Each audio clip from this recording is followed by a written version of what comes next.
can't tell if I'm live yet. Oh, I am live. Oh gosh. Okay, it says live. Oh, I'm live. Awesome. Hello, everybody, and welcome to my session on the Catholic experience in Elizabethan England. Hey, Jerry, long time no see. Hi, Mark. Got your beer and sandwich. Awesome. And so your daughter's been the receiver of gifts from the website. That's funny. And hi, I don't know how to say your name, Marianne. So welcome. Thank you for being here. I am going to actually go ahead and share my screen to get us started. Let me just do this, and hopefully you will be able to see Chrome tab, intelligent speech right here, Google Slides. All right. I think from what I can tell, you can see my screen and you can see me in the bottom, which is where we want to be. And I presume Andrew will tell me if there's any problem with that. So I'm going to talk for about 20, 25 minutes and then give you guys a chance to ask questions. And that's how we're going to take it. And I think I said already, thank you, but just really happy to be here and just really honored to be in this slate of amazing podcasters. So thank you so much for being here and for being in my session. So why do we care about the Catholic experience in Elizabethan England, right? So the theme this year of intelligent speech with hidden voices, hidden histories, it seemed like a perfect fit to include the story of Catholics in Elizabeth's England. And myself personally, I first got into Tudor history 30 years ago, singing William Byrd's Ave Verum Corpus in high school chamber choir. And William Byrd, I'm going to talk about him in another couple of minutes. He was a recusant Catholic. And I remember my choir director saying this thing about, that he was a Catholic writing under Protestant Elizabeth and how horrible that must have been for him, or, how painful it must have been for him.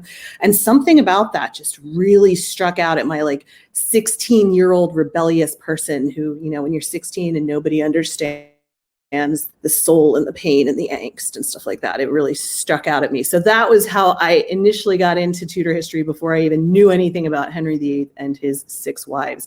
So I think it's a really great story to look at. And it kind of is also busting a myth on Elizabeth as being the person who didn't want to make windows into men's souls, right? So before I talk about Elizabeth, we have to just do a little quick recap of the Henrican Reformation. I have done many, many episodes on the Reformation, so I'm not going to try and do that here, but I'm just going to give you a recap.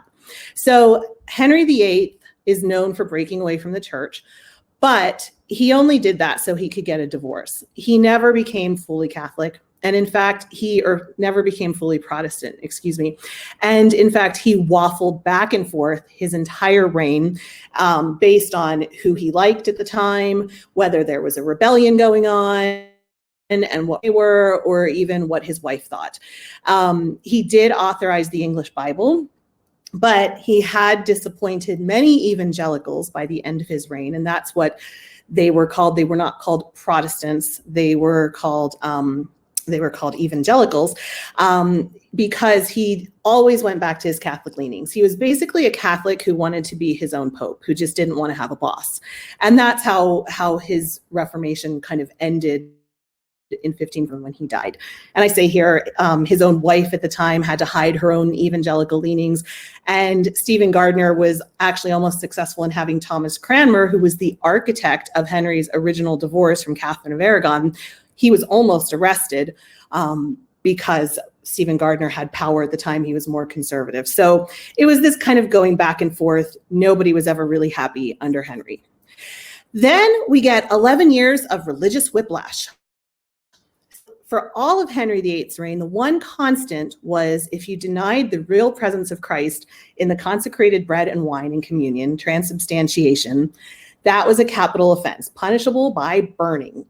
And of course, then Edward VI inherits the throne. He was taught by Protestants. All of his tutors were Protestants, and he ushered in half a decade of fervent Protestantism. This is the period we know as, it's been called by Eamon Duffy, the stripping of the altars, right? You get rid of all of the iconography. They burned choir books. Oh, it breaks my heart. They burned choir books. They just whitewashed paintings, old paintings, destruction of all the kind of Catholic iconography that they could find in England. And then Edward dies young, and his older sister Mary, who is firmly Catholic, she's the daughter of Catherine of Aragon, she blames the Protestant Reformation on her parents breaking up. She turns back to being completely Catholic, right? So we don't know how the average farmer or sailor or person would have handled all of these changes, how much it actually affected them on a day-to-day basis. They saw changes in their services, which they were required to attend. And of course, people who held offices, important offices of states, had to take oaths of obedience. But for most average people, they would have seen some changes. I don't really know how much it would have affected them completely. But if you were a landowner, if you were wealthy, if you had the attention of people, it would have affected you, and you would have had to keep making these vows on penalty of your soul going to damnation, which was a very real thing for them. And it must have felt very, very difficult to have this going back and forth and never really knowing what you can believe, right? So Bloody Mary is still known today as Bloody Mary. She burned about 280. They were very intense, very publicized. But then the tables were turned during Elizabeth's reign, when the oppression of Catholics actually lasted longer. We see these woodcuts, though, of Protestants burning, and with John Fox's Book of Martyrs, and that hugely influenced how people would see Mary in the future. So here's one example of the wood cuttings that were in Fox's Book of Martyrs. It was a massive use of technology at the time. It was brand new for people to have this kind of imagery in a book. And so, you see there were dozens of these kinds of wood cuttings showing people being burned, and it really made an impression on people. And it really made people, question Mary, and we still see her today as Bloody Mary. Now, Elizabeth, her reign didn't have the same level of public burnings, but it made the decisions about whether people were going to attend the parish church. It wasn't just a question of faith, but it was also your loyalty to the state and to the Queen. And this was enforced through the formation of the first modern spy network, which was headed up by Francis Walsingham. So there was this whole group of people that were there to support people going to the right church and believing the right things. Elizabeth famously didn't want to make windows into men's souls, as I said, but sometimes it seemed like a Catholic couldn't be loyal to both the Pope and to Elizabeth, especially after she was excommunicated. And I'm going to talk about that in a second. So Catholics were seen very suspiciously. Also, not a lot of people know this is the period in English history when torture was used the most than any other period in English history, trying to weed out these priests who would hide in homes throughout the country performing their illegal masses. So now every European country pretty much saw some level of fighting between the Protestants. And in England, one kind of zenith of that came in 1605, 2 years after Elizabeth had died, when Guy Fawkes, who was a Catholic, was found in the basement of the Houses of Parliament with enough gunpowder to blow everybody to smithereens, which would have killed not only everybody in Parliament, but also the king and his heir. Fawkes, of course, was caught because somebody had delivered an anonymous note. So they caught Fawkes. As they did more kind of investigation into him, they realized that he was at the center of this Catholic web of plotters and conspirators. And of course, had that anonymous note not been given, not been turned in the night before, who knows what would have happened. And then it all came to a head really in the English Civil War, like 40 years later, 30 years later. But I'm not going to go into that here because that's not my period so much, and it would take too long. So even though Elizabeth started her reign with her quote about not wanting to make windows into men's souls, by a decade into her reign, things were changing, and being a Catholic was criminalized. So for not attending Protestant services, Catholics would face crippling fines and imprisonment. If they sheltered priests who were considered outlaws, that's Catholic priests, they would risk death. And almost 200 Catholics were executed during Elizabeth's reign. And torture, like I said, it was technically illegal, but it was used more than any other period. And we have this espionage network with Francis Walsingham heading it up. And then as the threat of war with Spain grows and increases, Also, the perceived threat of Catholics grows because they were linked, in theory, to the Catholics of Southern Europe.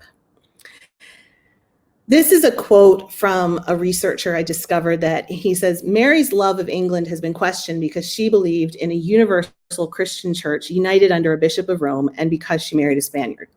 Elizabeth has been called a nationalist because of her assumption of spiritual authority over Christians in England, because of her protection of English pirates who raided towns and cities in the Americas under the sovereignty of the Spanish crown, and because of her support of those who revolted against the Spanish crown in Europe. That's particularly speaking about the Netherlands, who were revolting against Spain. And it kind of paints a damning picture of Elizabeth, to be all that I don't like Elizabeth because I love Elizabeth, but I think it's important to look that it's more about kind of having Mary not be seen in such a negative light, that Elizabeth also has this kind of dark side to her as well.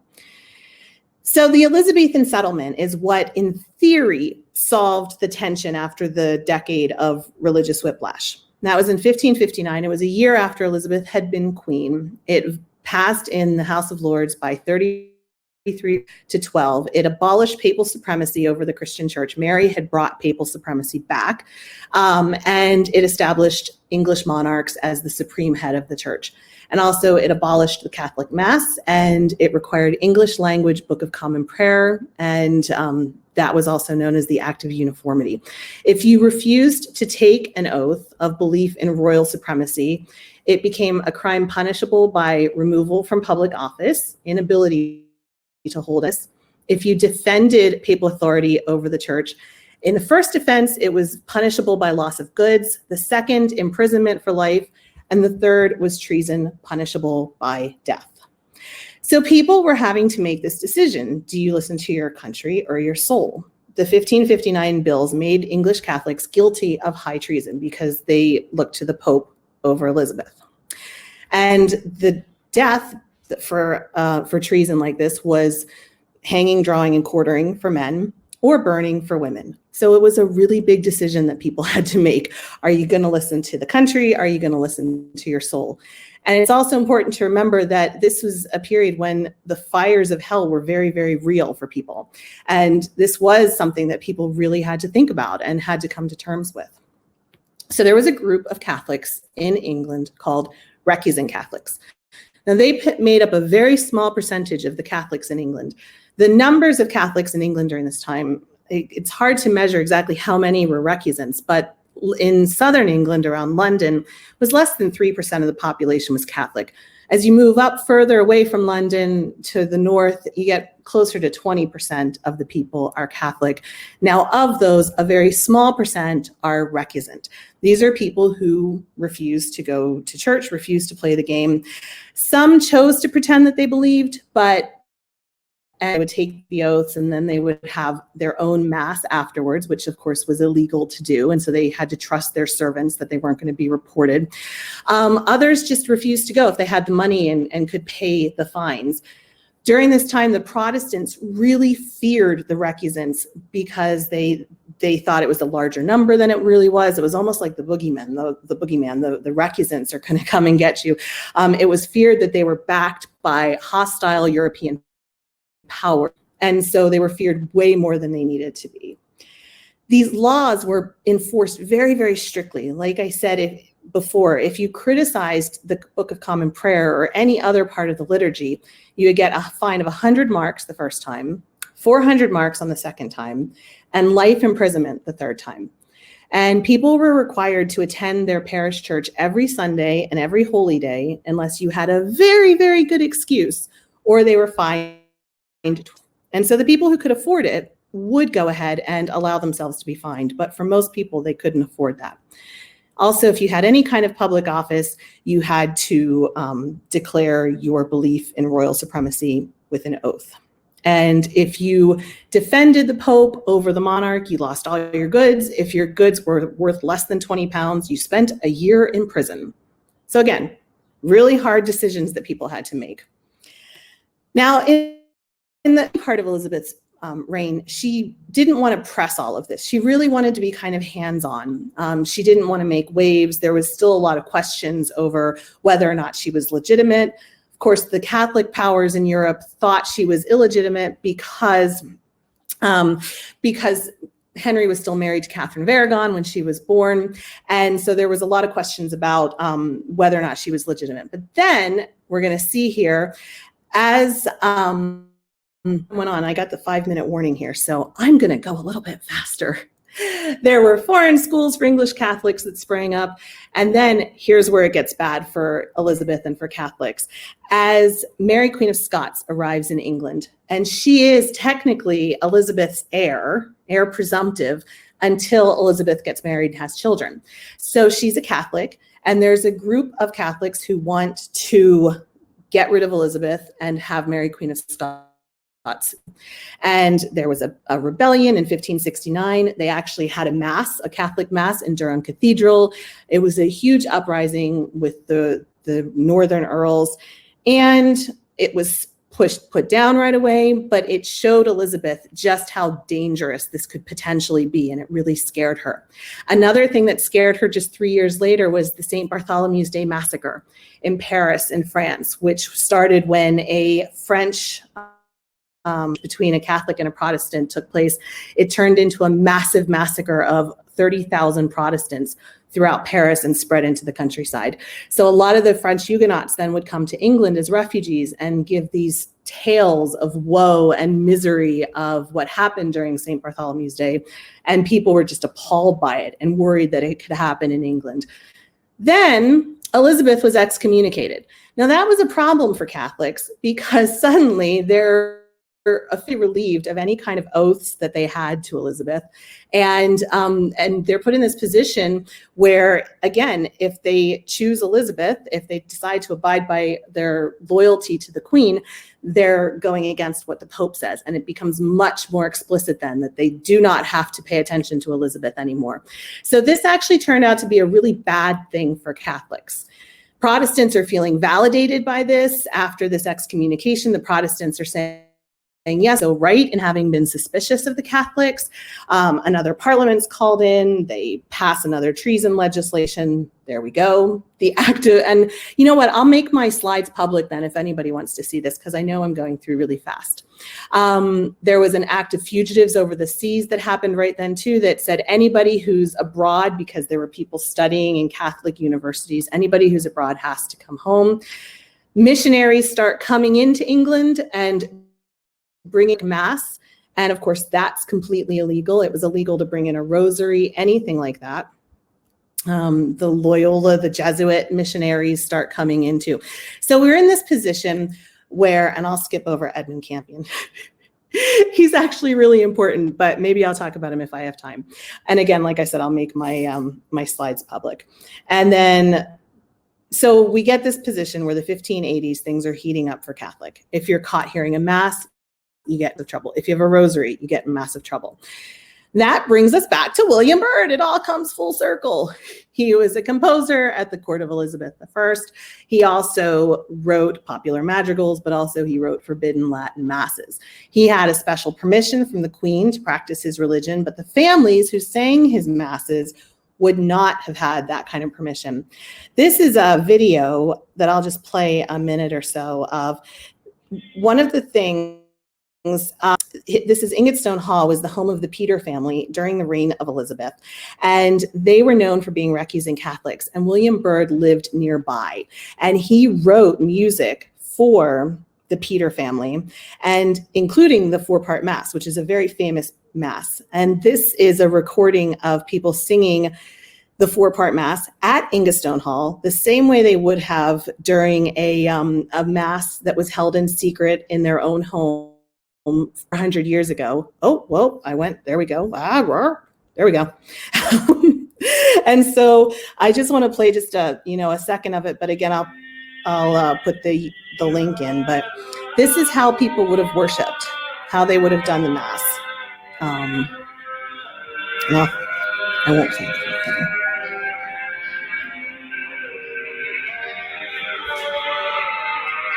So you have composers like that So you have composers like that writing music for people to sing in their home. You have people giving these pamphlets out for people, and it's all done in secret. And there was this network of Catholic supporters that spring up, and they're the intermediary between the safe homes and the priests and all the stuff. They provide cover. One of them was Nicholas Owen. He was a master carpenter who traveled around the country building priest holes, priest hides, and they were well constructed. He was actually caught. He was tortured. He didn't give away any of his secret priest hideaways.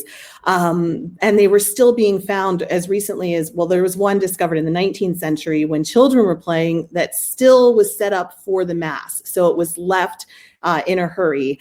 And here's an example. This is one of the priest hides at Ingatestone Hall. So you can see it would have been behind a bookshelf there. And then if the authorities came, they would have just, and all of the accoutrements, all of the stuff you needed for mass would have gone in there.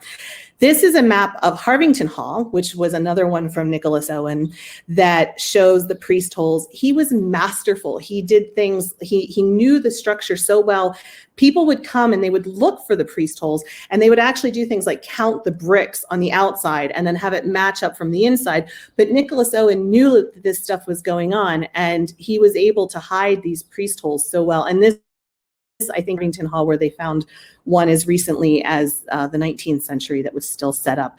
So this model shows where the different hides are.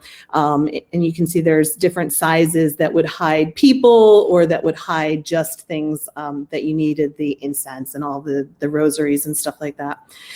Then it gets really bad because the Spanish Armada approaches. And so as the Armada is approaching, people in England are very afraid are going to rise up as Spain lands.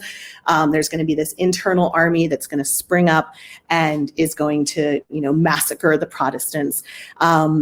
And even at that point, having a priest was punishable by death, having a priest in your home. And even being a woman was not enough to save you from a death sentence. And in 1586, I have here a butcher's wife from York was pressed to death on a toll bridge for her refusal to plead to the charge of harboring a priest. So it was really not a good time to be a Catholic. Then you have the war continuing with Spain. Even after the Armada of 1588, it still went on. The war continued. And it doesn't get any better when James comes down. James had initially, they thought they were going to have a better chance. The Catholics thought they were going to have a better chance of having some kind of amnesty or having some kind of better relations. And after the gunpowder plot, that all went away. They weren't going to ever be able to have a good relationship with James. And it wasn't until the Roman Catholic Relief Act of 1829 that the restrictions on Catholics were fully lifted. And Andrew just told me, time, wrap it up, and I have wrapped it up. So I will look here at what kind of questions there are. I guess I will stop sharing my screen here and come back on. And Andrew, maybe you can help me find the questions here too, because if you click on ask a question at the bottom of your screen, you'll see the questions people are leaving for you. Gotcha. And if anyone else wants to leave a question, you can go leave it there. All right. Why was Queen Mary so adamant about making England Catholic? Well, she thought it was this massive mistake that had happened, that Anne Boleyn and the Protestants had bewitched her father. For her, it was really just kind of about, this was a big mistake, let's make it right. Now, I think one thing that's interesting is when the monasteries were dissolved, the nobles were able to buy up the land at really good prices. And she was in a pickle because she didn't want to give the land all back to the monasteries because that would have upset her nobles. So she still didn't even want to go back to how it was at the beginning of her father's reign, but she did want to have England back in the fold. She didn't want to have England separate from Europe anymore. She wanted to have England be able to be allies. Her husband was Spanish, so she wanted to be able to be allies with her husband's family and country and all of that. And I think she really just saw it as her duty was to bring England back into the fold and to bring England back. So in reality, how brutal were Queen Mary's persecution?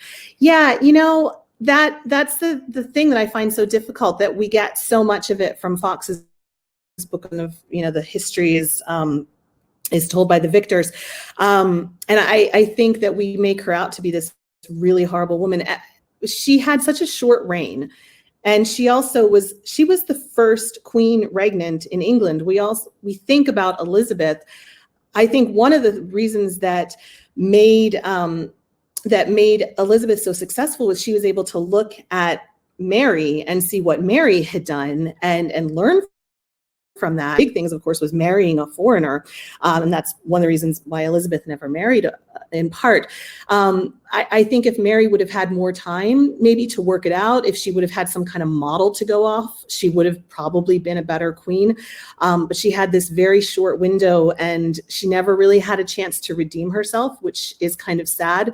And I think that it's very sad that we still see her as this Bloody Mary, because she was actually a really when you read more about her and read her biography. One of the examples I love, she always wanted to have children and she never had children, but she befriended Elizabeth, even though Elizabeth was Anne Boleyn's daughter and she would have had every reason to hate her. She befriended her and took very good care of her when they were together after Anne Boleyn was killed. She felt very bad for Elizabeth because she knew what it was like to be declared a bastard. And she really took care of Elizabeth and saw her as a sister, which she was, but she would have had every reason to not love Elizabeth, and she really cared for her. And I think her story is quite tragic in a lot of ways. So here we go. Was there something like diplomatic immunity for foreign diplomats? Yeah, they would have had some kind of immunity. Now, I'm not sure. At that point, probably the servants in their household, if they were English servants, wouldn't have been able to participate in any kind of religious gatherings. But the people themselves would have been able to, but they still would have been seen very suspiciously for doing that. In the early Tudor period, specifically toward the latter part of Henry VII, seems as if there was a proto-spying network. Yeah, like Epsom and Dudley. That's, I think, maybe what you're referring to. Can you compare that to how Elizabethan spying worked? Yeah, I think in that case it was Henry with the Wars of the Roses and the Pretenders and the threats that he saw to his life. And it wasn't so much about the strict ideology. It was more just about preserving himself and preserving the throne and then making money too. And when Henry VIII first came to power, one of the first things he did was execute the major architects of that, Epsom and Dudley. And that made people very happy because they were unhappy with that situation. Under Elizabeth, I mean, this is really the first time where you see long-term that what you believe is so public. And I think, the other thing is there's a choice now. Before the Reformation, nobody thought about it, because there were the Lollards and there were always heretics kind of floating around. But this was a massive movement. And within the span of a generation, people went from this belief in the Holy Catholic Church, the one universal Catholic Church, to maybe not so much. And, in 1525, you grew up with one way, then it changed when you were a kid, then it goes back, and then it goes back, and then it would just be so difficult. And to think that then it became a choice, and it became a thing where you were either this or that. And if you were this, the chances were that you were not going to be loyal to the Queen. And before that, there wasn't a need to grill people on what they believed, because there wasn't any. It's not like that. Suddenly there were all these options. So I hope that answers that. Did many Catholics emigrate from England to a place where they could practice their faith freely? Yeah, a lot of them went to Spain. A lot of them went to Italy. Spain and Italy were really, because also they had universities there, and the Spanish Netherlands until they started to revolt as well. But there were networks. Like under Mary, there were Protestants that went to Switzerland and went to various places that in around Germany that were safer for Protestants. The Catholics under Elizabeth would have gone to places like Spain and Italy at the time. Here we go. Did Elizabeth's persecution depend on the form of Protestantism in England as against elsewhere like Scotland or the... I'm not quite the thing about Elizabeth was that she always wanted to try to compromise. And, in Scotland, you see more of this rigid Calvinism spring up. And in Europe, you see the Anabaptists and much more militant. I think I see in the comment here that the beliefs of the Church of England are closer to Catholicism than they are to Luther. And I think that's, just like her father, she wanted to have this compromise where really nobody was happy, which is the sign of a good compromise. And I'm an Episcopalian, so Church of England as well. And, it does, when I go into a Protestant church, sometimes I just think like, this doesn't feel right. But also I go into a Catholic church and I think, which I live in Spain, so there's a lot of Catholic churches and they're all Catholic churches. And I go into a Catholic church and it's like the incense and all of here in Spain, we've got all of the iconography, the relics of the Virgin Mary who bleeds from her eyes, and all this very heavy Catholic stuff, which to me, I'm just like, whoa, that's like a little bit much. So I feel like that Anglicanism is kind of right there in the middle where there's parts of both. And I think that that's also what made the English Reformation so unique, is that it never went so far to one side. I grew up in Amish country and in Pennsylvania, and that's Anabaptist, really strong Anabaptist, and they don't have any kind of celebrations. They don't even take Christmas Day off from work because that's too papist, I suppose, for them. So I think that that's something that it makes the English Reformation unique. Now I'm just babbling. Did Elizabeth persecute? Oh, that's what I just talked about. 3 decades after Elizabeth died, was the colony of Maryland perceived as a refuge for England? Yeah, I've heard that too. I grew up in Pennsylvania, so right next door. And I think that I'd have to look into the history of that, but I do believe that's the case. And Pennsylvania was for the Quakers and other religious dissenters.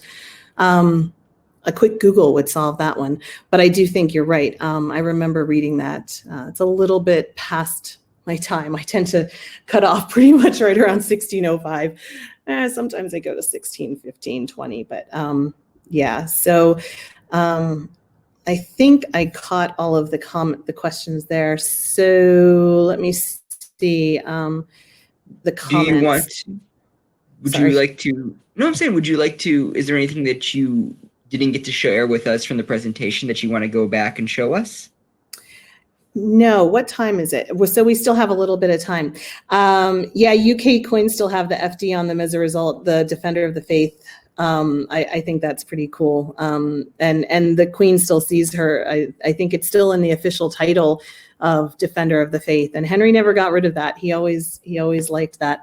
And Dermot McCullough's History of the Restoration includes this fascinating aside. Excommunication of Elizabeth was so recognized as a political blunder that was even remembered in the 1930s when the papacy considered how to react to Hitler's regime. Yeah, it really didn't work out well for Catholics. It was a really, really big mistake, excommunicating Elizabeth when they did. All it did was rally the people, the Protestants against the Catholics, and it rallied the Catholics around each other and made them uncertain what to do. It put them in an impossible position. And if you have somebody that you're arguing with, but you have to get along because you share a country, it really doesn't work to put them in an impossible position where they have literally no options. And that's what that excommunication did. And it was a really bad move. And it made life very, very difficult for Catholics in there. And so were more extreme Protestants punished under Elizabeth? No, not really. And, that's her leading advisors. Francis Walsingham was very, very Protestant. William Cecil was very Protestant. So the people that she had around her, and she was brought up Protestant. So the people that she had around her were very Protestant. So she never had that. I think it's interesting that Henry VIII, at the end of his reign, he actually had one execution. I think it was in the span of 2 or 3 days, where he executed Catholics on one side because they weren't agreeing to the oath that he was the supreme head. And then a day later, he executes Protestants, like Anaskew. I think it was when Anaskew was killed, because radical. So with Henry, you just had to walk this really narrow line, and if you went too far on either side, you could be killed.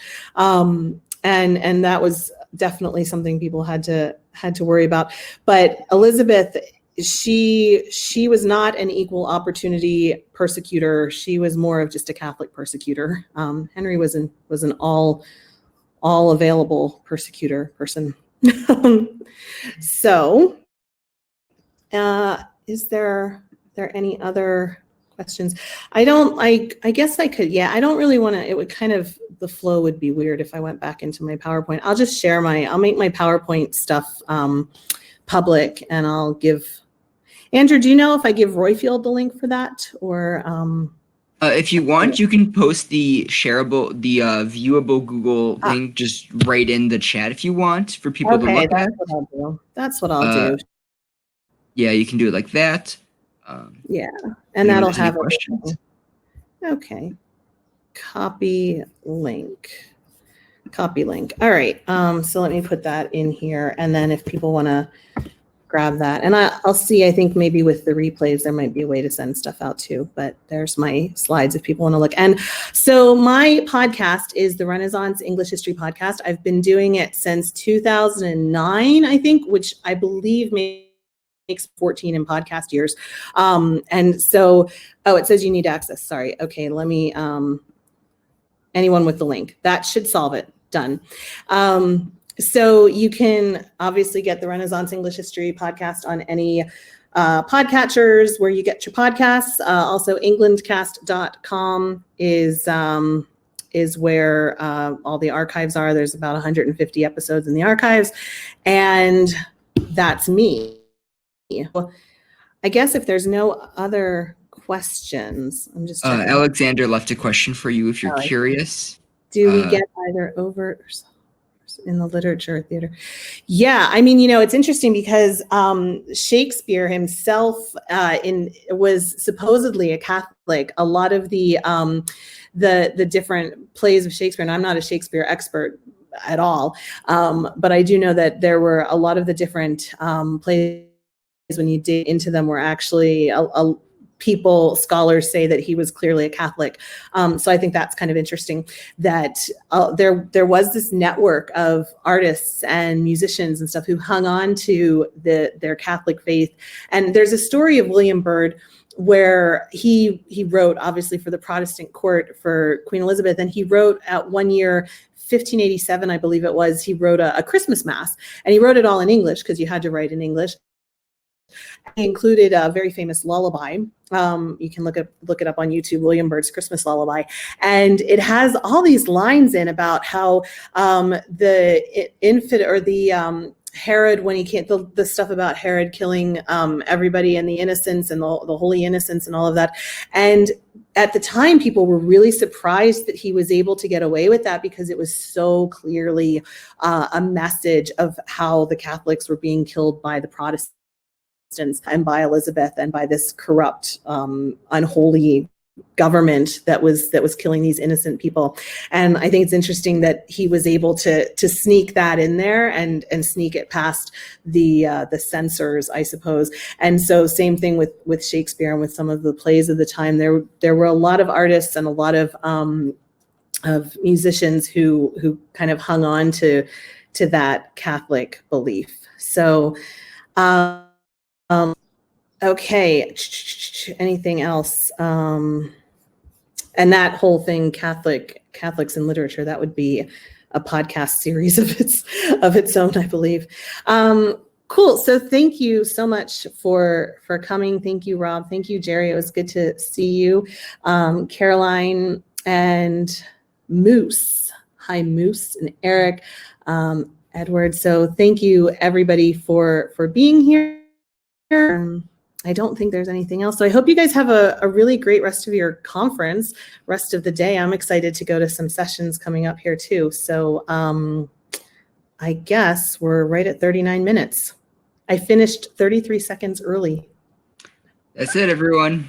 End of broadcast. Heather, thank you for being on today. Thank you, Andrew, for your hard work, and thank you to everybody for organizing this and for being here. Cool. Bye-bye.